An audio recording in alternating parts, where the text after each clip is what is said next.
Welcome to my channel देसी अंग्रेज। आज मैं एक जापानीज़ एनिमे की बात करने वाला हूं जिसका नाम है गेट बैकर्स और मेरा रिकमेंडेशन इसके लिए मस्ट वॉच है। बहुत ही बढ़िया एनिमे है ये। और इससे पहले कि मैं रिव्यू शुरू करूँ, आप लोग जल्दी से मेरे चैनल को सब्सक्राइब कर लीजिए ताकि आपको और भी टीवी सीरीज़ के रिव्यू की नोटिफिकेशन मिल सके। रिव्यू शुरू करते हैं। मैं सीधा कहानी से ही शुरुआत कर रहा हूँ। तो इसमें दो नवयुवकों को दिखाया गया है जो पैसे लेके किसी भी चीज़ को या सामान को वापस लाकर दे देते हैं ओनर को। यानी कि अगर किसी का सामान कोई ज़बरदस्ती छीन कर ले गया है या फिर किसी के यहाँ से कोई चीज़ चोरी हो गई है तो फिर ये दोनों एज अ टीम मिलके वो सामान वापस लेके दे सकते हैं, बशर्ते ओनर उनको उस काम के पैसे दे। क्योंकि इसमें ऐसा दिखाया है कि ये दोनों पैसे की कमी से हमेशा परेशान रहते हैं। खैर, दोनों नवयुवकों के नाम है बान मीदो और गिंजी अमानो। अब आप लोग टीवी सीरीज़ का नाम समझ ही गए होंगे। वैसे ये लोग अपने आप को रिट्रीवर्स फॉर हायर कहते हैं और इसीलिए इस सीरीज़ का नाम है गेट बैकर्स। दोनों के पास सुपर नेचुरल पावर्स है। बान मीदो के पास ईविल आई है जिसे इसमें जगन कहा गया है। सो एक्चुअली ये एक जापानीज़ मांगा पर बेस्ड है, सेम नाम पर।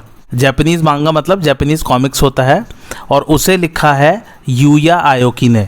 सो जापानीज़ में जगन का प्रोनाउंसिएशन कुछ अलग हो सकता है। एनीवे, बान के पास जगन है जिससे वो हेलुसिनेशंस पैदा कर सकता है सामने वाले के दिमाग में। हेलुसिनेशन का मतलब हिंदी में है माया। इसका मतलब ये है कि जब इंसान को हेलुसिनेशन होता है तो वो कुछ ऐसी चीज़ें सुनने और देखने लग जाता है जो वहाँ पर है ही नहीं या असल दुनिया में एग्जिस्ट ही नहीं कर रहा है। मोटा मोटी उसको भ्रम होने लग जाता है दिमाग में। और ये सिर्फ देखने या सुनने तक ही सीमित नहीं रहता बल्कि स्मेल करने और महसूस करने तक भी जा सकता है।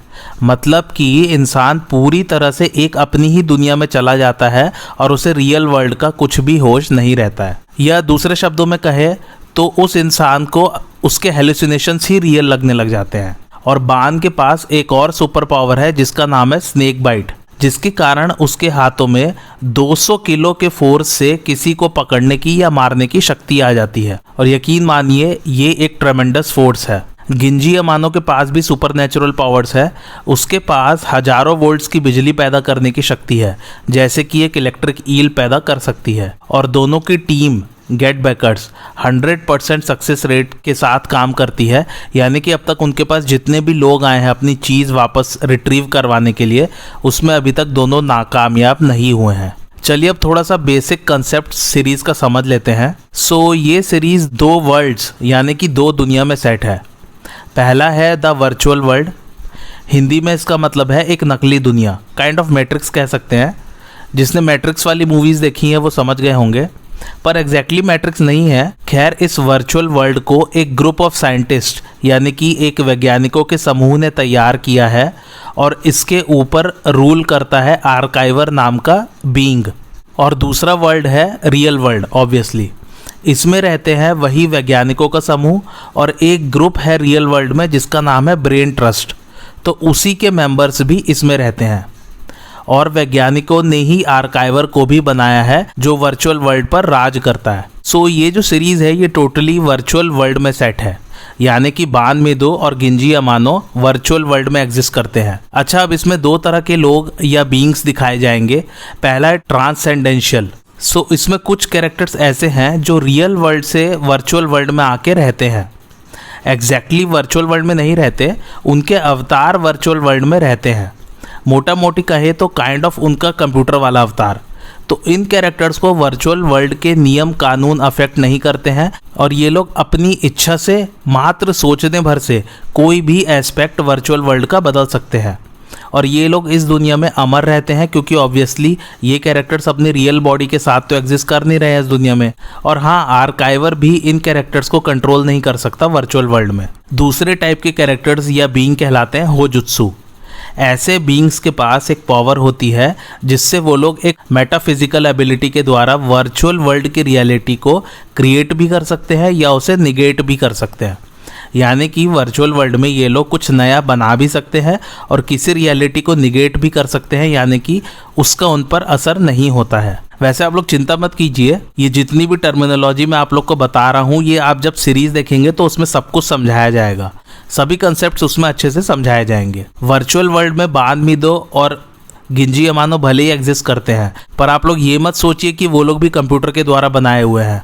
वो सब बाद में रिवील होगा धीरे धीरे कि वो लोग रियल वर्ल्ड को ही बिलोंग करते हैं। चलिए अब थोड़ा सा डीप में जाते हैं गेट बैकर्स की दुनिया में। सो बान मिदो की जो पावर्स हैं उनकी कुछ लिमिटेशंस है, जैसे कि उसकी ईविल आई यानी कि जगन किसी के भी दिमाग में हेलुसिनेशंस को सिर्फ 1 मिनट तक ही मेंटेन कर सकती है, और बान मिदो उस ईविल आई को सिर्फ 3 बार यूज़ कर सकता है एक दिन में। बट हाँ, वो ईविल आई के थ्रू हेलुसिनेशंस के अलावा किसी इंसान के दिमाग में मेमोरीज यानी कि यादें या ड्रीम्स यानी कि सपने भी क्रिएट कर सकता है, और वो किसी इंसान के दिमाग को मैनिपुलेट यानी कि अपने हिसाब से कंट्रोल भी कर सकता है। और ये पावर बान मिदो को अपनी दादी से मिली थी, जो कि पहले एक विच यानी कि जादूगरनी रह चुकी हैं। गिंजी की पावर्स जो मैंने बताई थी उसके बारे में और सुनिए।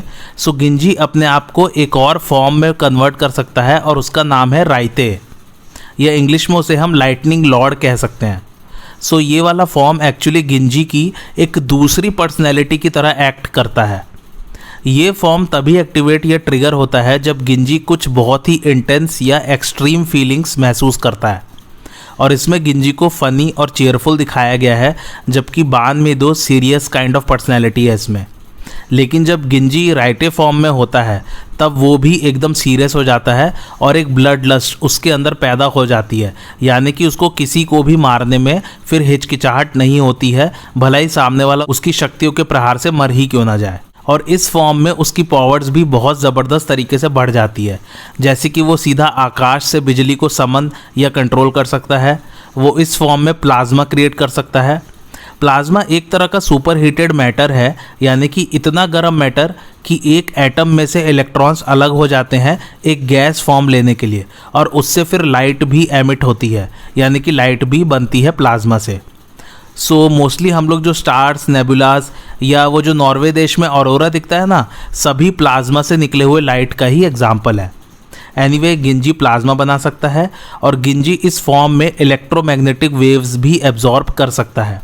सो इलेक्ट्रोमैग्नेटिक वेव्स एक्चुअली सभी तरह की वेव्स को कहते हैं, बस सबकी वेवलेंथ अलग अलग होती है, जैसे कि radio waves, microwaves, gamma waves, यहाँ तक कि विजिबल लाइट भी इलेक्ट्रोमैग्नेटिक वेव्स में आती है। और इस फॉर्म में गिंजी लगातार अपने आसपास की बिजली भी एब्जॉर्ब कर सकता है और अपने आप को लगातार हील भी कर सकता है, यहाँ तक कि ऐसे घाव जिससे गिंजी मर सकता है वो भी इस फॉर्म में ठीक हो जाते हैं। खैर, अब आते हैं एक और कंसेप्ट पर जिसको इसमें दिखाया गया है, और वो है इन्फिनिट फोर्ट्रेस का। सो जो मैंने ब्रेन ट्रस्ट वाली सीक्रेट ऑर्गेनाइजेशन की बात की थी ना, जिसने ये वर्चुअल वर्ल्ड बनाया है, वो लोग इसी इन्फिनिट फोर्ट्रेस में रहते हैं। इन्फिनिटी फोर्ट्रेस दिखने में एक बड़ी सी बिल्डिंग टाइप सी है, और उसमें कई लेवल्स और फ्लोर्स हैं। वैसे मोस्टली इन्फिनिटी फोर्ट्रेस में 3 मेजर लेवल्स हैं। सबसे नीचे वाला लेवल यानी कि बॉटम लेवल का नाम है लोअर टाउन, उसके ऊपर वाले लेवल का नाम है बेल्ट लाइन, और सबसे टॉप लेवल का नाम है बेबीलोन सिटी। और इन सभी लेवल्स में बहुत सारे लोग रहते हैं, और इसमें ऐसा दिखाया गया है कि लोअर टाउन यानी कि सबसे bottom level God of the infinity fortress यानी कि आर्काइवर कंट्रोल करता है। इसमें एक कंसेप्ट और भी है कि कोई भी रेसिडेंट एक लेवल का अपने से ऊपर वाले लेवल में नहीं जा सकता है, क्योंकि अगर वो गया तो उसे वहाँ ऐसे ऐसे इंडिविजुअल्स मिलेंगे जिनकी शक्तियों से वो जिंदा नहीं बच पाएगा। अच्छा रुकिए, पहले ये ब्रेन ट्रस्ट क्या है ये समझ लीजिए। सो ब्रेन ट्रस्ट एक ग्रुप ऑफ पावरफुल इंडिविजुअल्स है जिसमें कई तरह के पावरफुल बीइंग्स हैं, जैसे कि scientist, engineers, artist, politicians and super natural beings. और इन्होंने इन्फिनिटी फोर्ट्रेस बनाया क्यों, या क्या मकसद है इस इन्फिनिटी फोर्ट्रेस को बनाने का। सो इन्फिनिटी फोर्ट्रेस काइंड ऑफ एक एक्सपेरिमेंटल साइट है जिसमें एनी नंबर ऑफ आइडियाज़ को आप इम्प्लीमेंट करके और फिर उन्हें एग्जीक्यूट करके उनकी टेस्टिंग कर सकते हैं। एक एपिसोड में बान मिदो ये भी कहता है कि इन्फिनिटी फोर्ट्रेस एक ऐसी जगह है जहां रियल वर्ल्ड और वर्चुअल वर्ल्ड साथ में को एग्जिस्ट करते हैं। तो अगर किसी के पास इनफ टेक्नोलॉजी या इक्विपमेंट हो तो वो आसानी से वहाँ पर बहुत सारे होलोग्राम्स या प्रोजेक्शंस बना सकता है जो कि देखने वाले को बिल्कुल असली लगेंगे और उसे पता ही नहीं चलेगा कि वो रियल वर्ल्ड में है या वर्चुअल वर्ल्ड में। Anyway 2-4 members brain trust group को छोड़कर चले आते हैं क्योंकि ब्रेन ट्रस्ट कुछ बुरा करना चाहता है दुनिया में। तो इसमें ना एक वोल्ट्स नाम से एक ग्रुप है और वो ग्रुप लोअर टाउन को गॉड के कंट्रोल यानी कि आर्काइवर के कंट्रोल से मुक्त कराना चाहता है। तो उसके लिए वो क्या करता है, जो भी कंप्यूटर सिस्टम लोअर टाउन के वर्चुअल वर्ल्ड को कंट्रोल करता है वो उसको अपने कंप्यूटर में ट्रांसफ़र करने की सोचता है और ये करता है एक माकोबैक्स नाम का बंदा। जैसे ही ब्रेन ट्रस्ट वालों को पता चलता है कि माकोबैक्स ऐसा कर रहा है, वो अपने ग्रुप से एक बंदे को भेजते हैं जिसका नाम है मासाकी कुरुसु, माकोबैक्स को रोकने और उसका अपहरण करने के लिए। ये बात गेट बैकर्स को पता चल जाती है तो फिर वो लोग माकोबैक्स को छुड़ाने जाते हैं और कुरुसो को हरा देते हैं और लोअर टाउन के डेटा को भी अपने कंप्यूटर में ट्रांसफ़र कर लेते हैं और ब्रेन ट्रस्ट वाले कंप्यूटर में से लोअर टाउन के डेटा को डिस्ट्रॉय कर देते हैं, जिससे कि लोअर टाउन गॉड के कंट्रोल से फ्री हो जाता है। अच्छा, थोड़ी सी कहानी और सुन लीजिए। तो इसमें बान मिदू के फादर का नाम है देयर काइजर और वो बेल्ट लाइन यानी कि इन्फिनिटी फोर्ट्रेस के मिडिल लेवल में रूलर है, यानी कि वहाँ राज करता है। और गिंजी की माँ इन्फिनिटी फोर्ट्रेस के सबसे टॉप लेवल यानी कि बेबीलोन सिटी में रहती है। तो इसमें अगर किसी को बेबीलोन सिटी जाना हो तो उसे एक बैटल जीतना पड़ता है, तभी वो बेबीलोन सिटी में एंटर कर सकता है। और बेबीलोन सिटी ही बस एक रियल वर्ल्ड है, बाकी सब कुछ वर्चुअल वर्ल्ड है। बेबीलोन सिटी में ही ब्रेन ट्रस्ट भी रिसाइड करता है। एनीवे एंड में गिंजी अपनी माँ से मिलने जैसे तैसे पहुँचता है बेबीलोन सिटी और वहाँ पर फिर उसकी माँ समझाती है कि उसने कैसे फोर्ट्रेस और उसके आसपास की दुनिया बनाई। एंडिंग इस सीरीज़ की खैर काफ़ी अच्छी दिखाई गई है, आप लोग को देख के अच्छा लगेगा। सो इसके एपिसोड्स का फॉर्मेट समझा देता हूँ। शुरू के एपिसोड्स में बान और गिंजी काफ़ी सारे रिट्रीवल मिशंस पर जाते हैं, तो उसमें काफ़ी सारे बैटल्स होते हैं काफ़ी सारे विलेंस के साथ। फिर जैसे जैसे ये इन्फिनिटी फोर्ट्रेस वाला कंसेप्ट आने लग जाता है तब फिर ये लोग हर लेवल पर काफ़ी भयंकर विलेंस जिनके पास अलग अलग तरह की सुपर नेचुरल पावर्स है उनसे बान और गिंजी फाइट करते हैं। ओवरऑल एक्शन सीक्वेंसेस बेमिसाल और ज़बरदस्त हैं।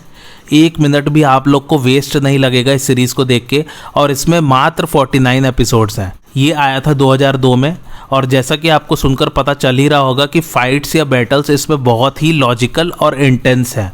सो एनिमे की दुनिया का एक और नायाब हीरा है ये मेरे हिसाब से। तो जाइए और जल्दी से इसे देख डालिए और कमेंट सेक्शन में मुझे बताइए कि आपको ये सीरीज़ कैसी लगी। और सबसे मज़ेदार बात, आप लोगों को जापानीज़ एनिमे की पता ही है, उसमें सब कुछ होता है। एक्शन, कॉमेडी, ड्रामा, साइफाई सभी एलिमेंट्स भरपूर होते हैं और टेक्निकलिटीज़ इतनी बारीक होती हैं और सब कुछ इतने अच्छे से समझाया जाता है कि आपको देख के लगेगा कि हम एनिमे देख रहे हैं या कोई एग्ज़ाम का सिलेबस ध्यान से पढ़ रहे हैं।